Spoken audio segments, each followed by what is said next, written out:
This is the Thoughtful Travel Podcast. I'm your host, Amanda Kendall of the notaballerina.com travel blog. Every episode, I'll share travel tales from several fellow travel lovers, and together we hope to entertain and inspire you, remind you of some of your own great travel experiences, and encourage you to hit the road again soon.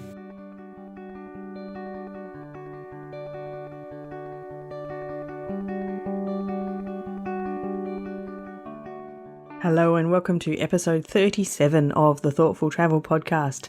Today we're talking about Christmas travels.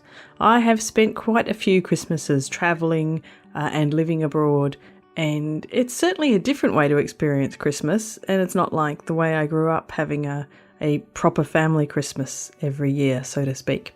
A number of my guests have also spent some Christmases travelling in other countries, and I'm going to talk to a few of them about their experiences today. But this Christmas I will be staying home here in Perth, Western Australia, and a lot of people from the Northern Hemisphere do ask about our Aussie Christmases because, of course, here in Australia, Christmas happens in the middle of summer, and that's quite contradictory to the traditional kind of mould of Christmas, and yet we still have Christmas cards with snowmen on, we still sing all of those Christmas carols which feature winter. So it's quite a strange kind of contradictory season. But I tell you one particular song about Christmas that really sums up the Aussie Christmas for me. And I'm going to leave a link in the show notes for it. And if you follow my Facebook page for Not a Ballerina, you'll have seen me share it probably every Christmas for as long as I can remember. So it's by a great West Aussie singer-songwriter named Tim Minchin, very multi-talented fellow. And he's written a song named White Wine in the Sun, which really just describes what I think an Australian Christmas means. And it's mostly about family and sunshine as well. So I'll leave a link so you can have a listen to that fabulousness. But in the meantime, my first guest today is Annalicia Lynn, and she experienced a very unusual Christmas when she was living in Taiwan and teaching English. And of course, she also had to teach some of her students about our Christmas traditions in English-speaking countries. So she has some really interesting things to say. There's so many things that are just assumed, or you operate on that when you're thrown into a completely different culture that you have to like educate people on. I also remember, this is the funny thing. I remember them telling me about a few of their different holidays in the fall, in the autumn. And, they're telling me the story behind them. And I remember kind of being like, wow, that's a very interesting story that I can't really follow. I'm not sure this, I can't believe you have a holiday around this, right? But then I in December was asked to teach lessons on Christmas, right? And so I'm telling them all about Santa Claus and trying to explain how, people believe he comes from the North Pole and he has elves and he's coming in the chimney and all this different stuff. And I remember thinking, oh my God, it's the same thing. This holiday that I think is so obvious, when you actually explain it to someone who doesn't know much about it, I mean, it's almost hilarious. When I showed up on Christmas Day, because of course we had to work on Christmas because it's not a holiday in Taiwan. When I showed up, they were so sweet, and they had a few of my employees were dressed up as Santa, but then there was also one dressed up as the Easter Bunny. Oh no!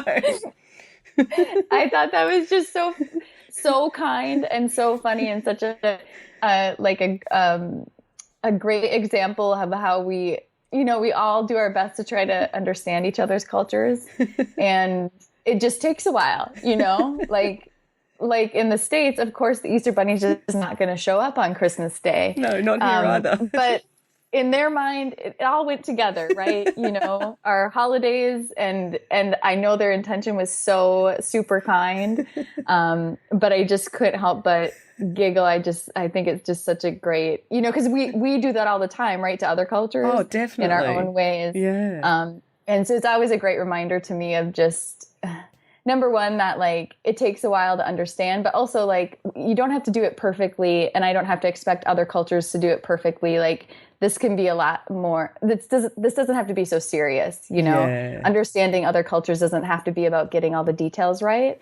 It can be more about just the intention behind it and being open and kind. Yeah, just trying. And if Yes. the Easter Bunny Yes. comes along with a bunch of Santas, then so be it. I think that's Yes. marvelous. Yeah. Oh, how gorgeous.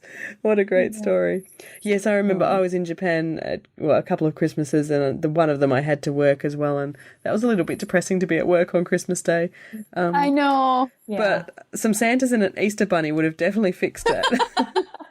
I know. It's so funny that you say that, because we Skyped with my family that morning, because they were all together. So like my extended family.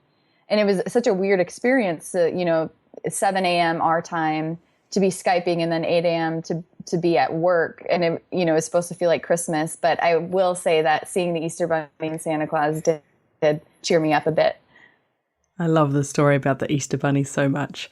It was so sweet of them to be trying to fit in culturally with the Westerners there. And I can totally relate to that experience of Christmas. It was really similar to when I've spent a couple of Christmases in Japan. The same thing, that I had to go to work those days. And it seemed really weird to be doing that while back home my family was celebrating Christmas. But it was a really interesting experience, if nothing else. Now, my second guest today is Emma Mann, and she has some really interesting experiences with travelling at Christmas, and she's off again on another trip soon. But I'll let her tell you about that. The first time I went away at Christmas, because I think I said to you that I started doing it consistently because my mum had passed away and I was looking for breaking tradition. Yeah, which is a kind of a sensible way to do it, I think. Yeah, well, we don't have any family in Perth. My sister lives in Port Hedland and the rest of my family are in Victoria. So I figure if I'm going to have to get on a plane anyway, I'd rather go somewhere exotic than Melbourne.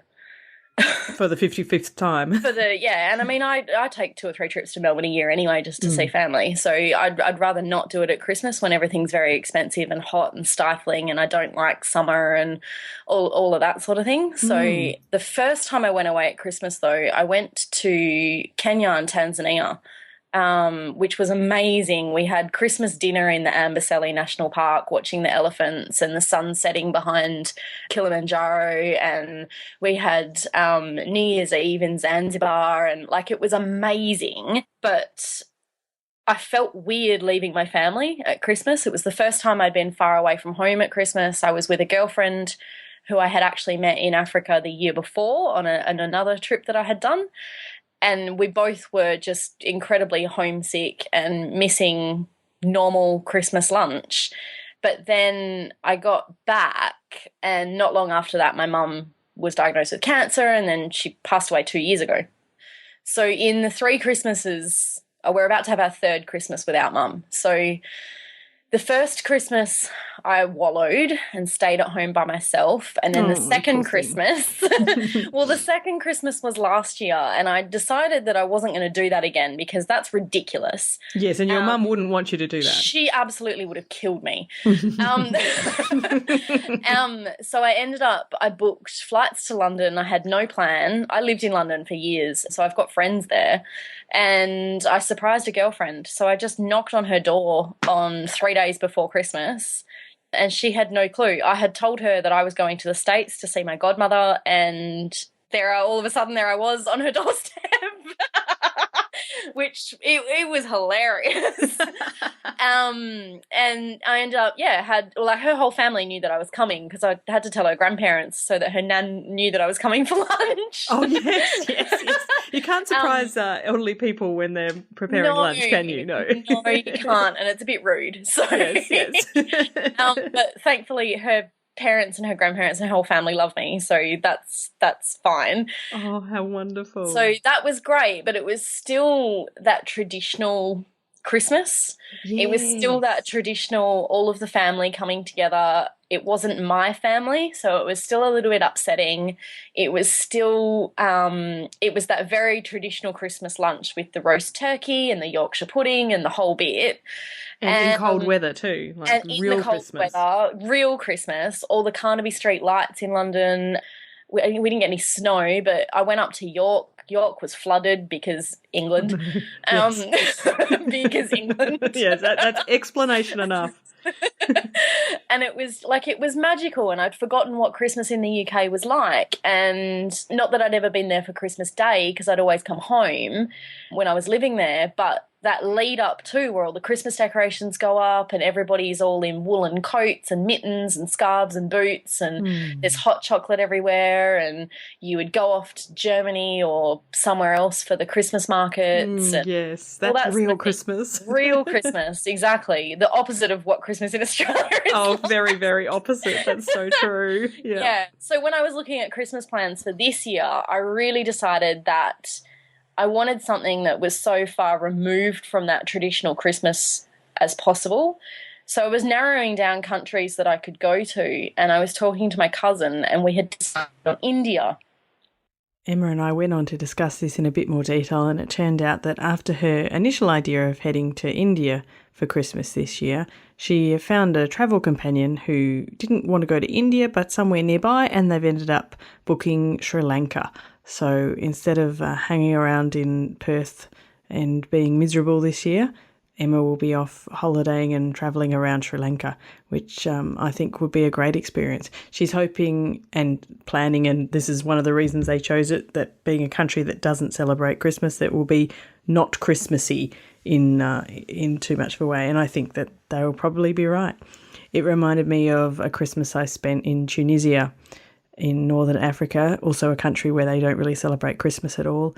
And I remember on Christmas Day that a bit of a touristy-ish restaurant near where we were staying offered a special Christmas menu. So we went and had a special Christmas meal. But other than that, there was, the odd decoration around, but nothing else. And I actually really enjoyed that lack of real commercialism. I mean, it's always a little bit tinged with sadness to be away from home at Christmas. Although I never felt homesick really at any other time of year, but on Christmas Day, I did sort of miss being with the rest of my family back home in Western Australia. But otherwise, to be in a place where they don't go crazy at Christmas is really kind of a good thing. Unless, of course, you're in a country where they do Christmas very, very, very well. And that is where my next guest is right now. So Joe Bauer, who I've spoken with before about various bits, and even last week actually about Japan. But he is currently living in Germany. He moved there relatively recently. And so, of course, Germany, well, they do Christmas right. I know that from experience. And Joe's had some really good Christmassy experiences there already. They certainly know how to do Christmas. We've gone to, we're in Dusseldorf, and so they have, obviously their market in the Altstadt. There's one in Cologne as well. We haven't had a chance to check that out yet, but we saw the rumblings of one in Benrath, which is still in Dusseldorf, but it's a little bit outside. We saw the preparations for that. But even in some of the neighborhoods here in Dusseldorf, they'll have basically, I didn't know what we were getting into. I knew about the Christmas markets. For some reason, my impression was that it would be almost like an arts and crafts show or sale or something, pop-up market that we have in the States. But like where you basically just have like a table, they have like a space and whatnot. But these are like small, like you see like those shows about the tiny houses, like they're kind of like that they wheel in and they put all over the place in Altstadt and Dusseldorf, and all that. What goes into it is just blows my mind, because these are literally, they're like tiny homes, and I mean they're not selling the world's most expensive stuff. I mean, we just saw a shop yesterday with a woman just selling stuff that she bought from Nepal. And so I can't imagine she's making a whole lot of money, but she's still got just as nice of a tiny house for her little Christmas market. And then last weekend, we did a quick train trip down to Königswinter to Siebengebirge, which is just like a small, I don't know, in German, technically, that's mountain range, but it's not really like mountains like you would, the word. Not like it sounds. Imagine. Yeah. Right. But there's this castle there called Drakenburg, which I don't know if you remember in your German, but that's just Dragon's Castle. And I just think that's the coolest name It is cool. ever. Like, it's like what I would if you would have asked me when I was 5, what are you gonna name your castle, Joe? Dragon's Castle, Drachenburg. Like, and it sounds even better in German, doesn't it? It does. Like, dragon is a kind of cool word in English, but in Drachen, it sounds really fierce. It feels like I get why people thought they needed to kill it, because if you just said like, oh, there's a Drachen, I gotta kill it. Give me a sword. I'm stabbing this guy. Exactly. Screw him. And so this castle, I mean, it's beautiful. I mean, it's one of those postcard castles that Germany has so many of. It's not one that's historically important. I actually just did it's weird.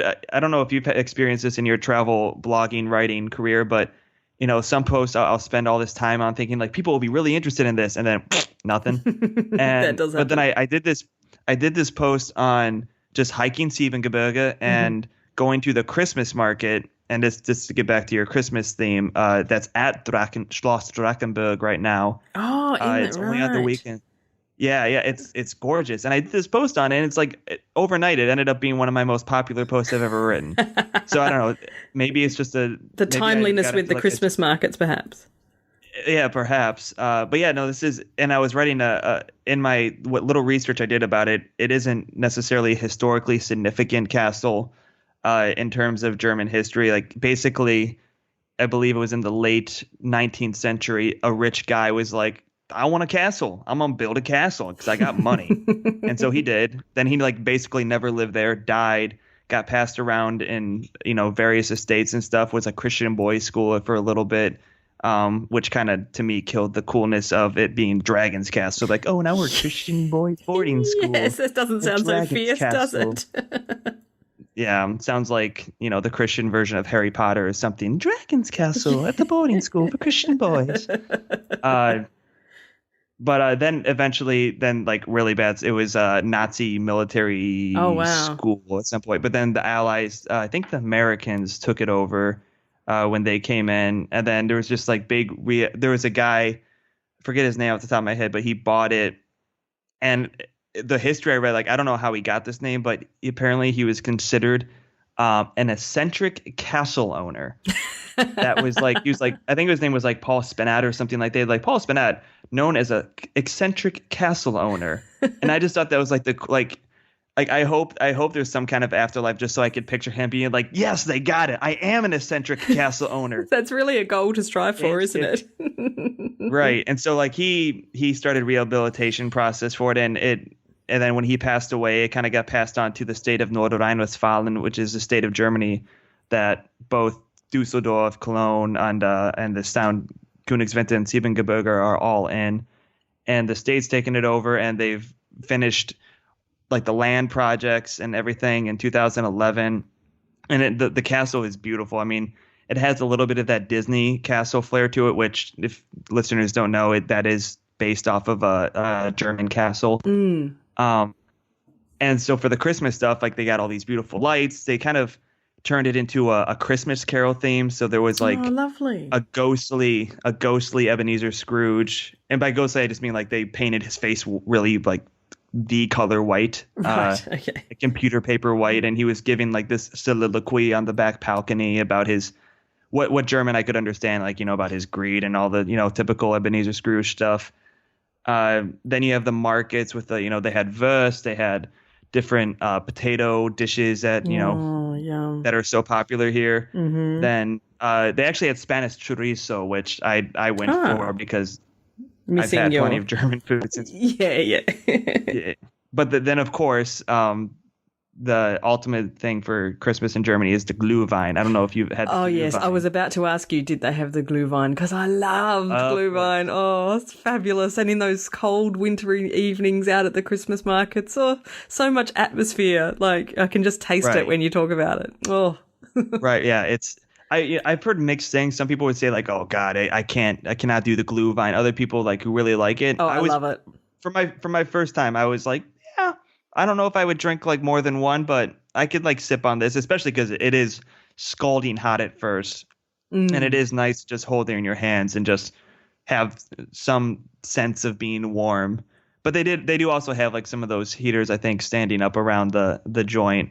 So yeah, it's beautiful. I mean, you get all kinds of Christmas decorations over the castle. You had the show. There was a small band. I don't know if you call it like a trombone band, like playing that kind of old classical style Christmas music that you would hear at the beginning of a old Christmas movie kind of deal. They was playing over the balcony. It's really pretty. Yeah, I mean, the Christmas here has been great.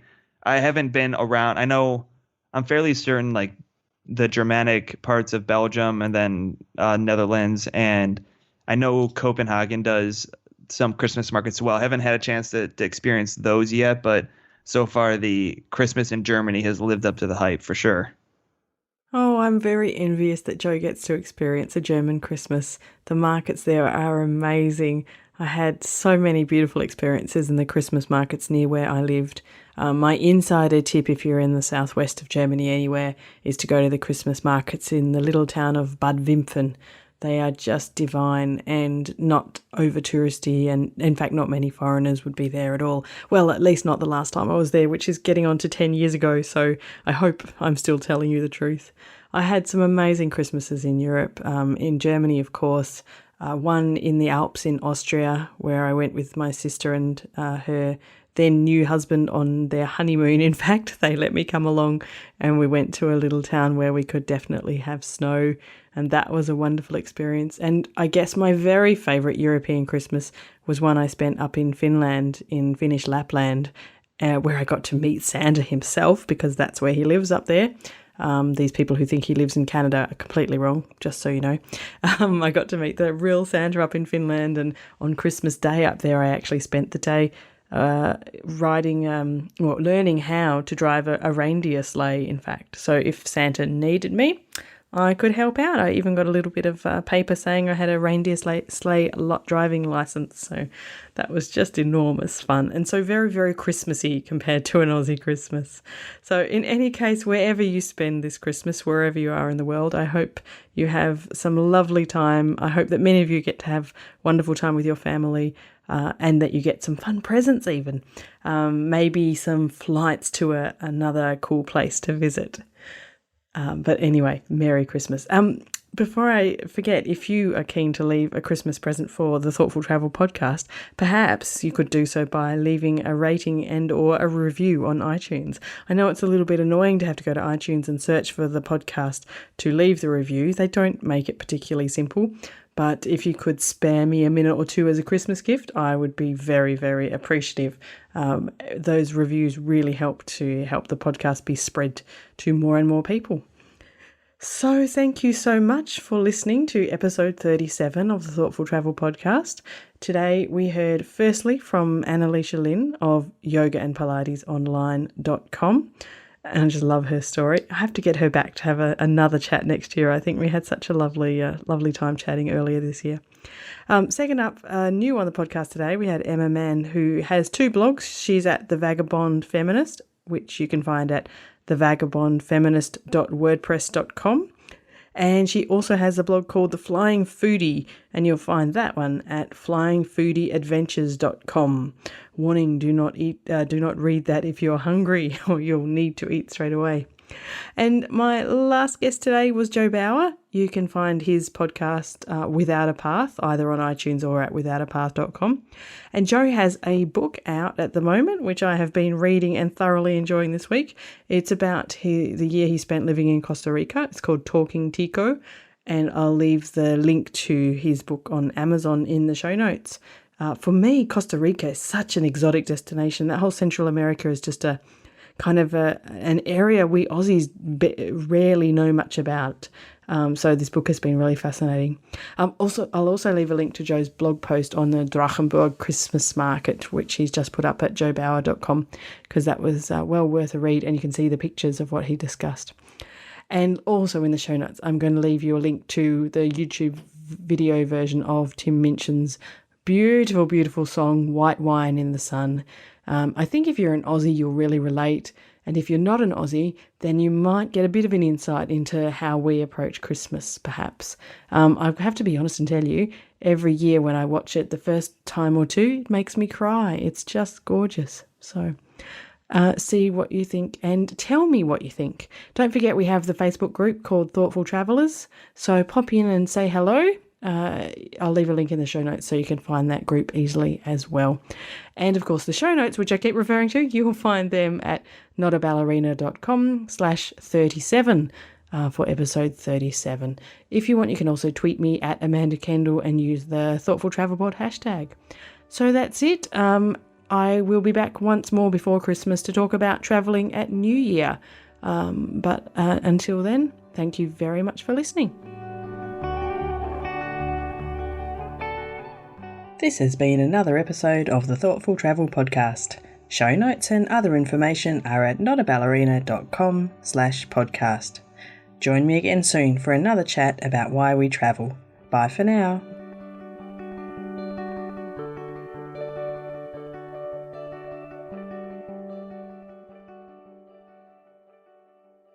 Jackrabbit FM. For your ears. Who is that? Hi, Puck Pass.